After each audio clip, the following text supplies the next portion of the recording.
আচ্ছা, শেষ কবে চিঠি পেয়েছেন কিংবা লিখেছেন মনে আছে? এমন কি হতে পারে যে কবিতার এই কথাগুলো আপনার খুব কাছাকাছি চলে এসেছে, অথবা আমরা এমন একটা সময় চলে এসেছি যেটা আসলেই এই কবিতাটার মতো? শুনে দেখুন, হয়তো আপনার জীবন বা আমার জীবনের সাথে প্রায় পুরোটাই মিলে যাবে। করুণা করে হলেও চিঠি দিও, খামে ভরে তুলে দিও আঙুলের মিহিন সেলাই। ভুল বানানেও লিখো প্রিয়, বেশি হলে কেটে ফেলো তাও। তবু একটু সামান্য দাবি, চিঠি দিও।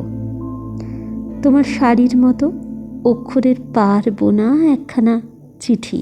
চুলের মতন কোনো চিহ্ন দিও, বিস্ময় যদি চাও বোঝাতে। বর্ণনা আলস্য লাগে তোমার চোখের মতো চিহ্ন কিছু দিও। আজও তো অমল আমি চিঠি চাই, পথ চেয়ে আছি। আসবেন অচেনা রাজার লোক, তার হাতে চিঠি দিও, বাড়ি পৌঁছে দেবে। এমন ব্যস্ততা যদি শুদ্ধ করে একটি শব্দই শুধু লিখো, তোমার কুশল। করুণা করে হলেও চিঠি দিও, ভুলে গিয়ে ভুল করে একখানি চিঠি দিও খামে। কিছুই লেখার নেই, তবু লিখো একটি পাখির শেষ, একটি ফুলের ছোট নাম। টুকিটাকি হয়তো হারিয়ে গেছে, কিছু হয়তো পাওনি খুঁজে, সেই সব চুপচাপ কোনো দুপুরবেলার গল্প।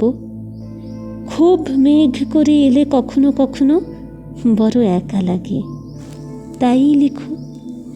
করুণা করে হলেও চিঠি দিও, মিথ্যে করে হলেও বলো ভালোবাসি। আমরা বলি মিথ্যে করে কখনো ভালোবাসি বলা উচিত নয়, সত্যি কথাই বলা উচিত। কিন্তু কখনো কখনো কোনো মুহূর্তে মনে হয় একটা ছোট মিথ্যে, একটা ছোট না সত্যি জীবনের অনেকখানি গুরুত্ব রাখে। ভালো থাকবেন সকলে, সত্যি করেই ভালোবাসুন, আর প্রত্যেককে নিয়ে ভীষণ আনন্দে নিজের মতন করে একটা নতুন বছর আসতে চলেছে, তাকে উদযাপন করুন, ওয়েলকাম করুন, আর চ্যানেলটার সঙ্গে থাকুন।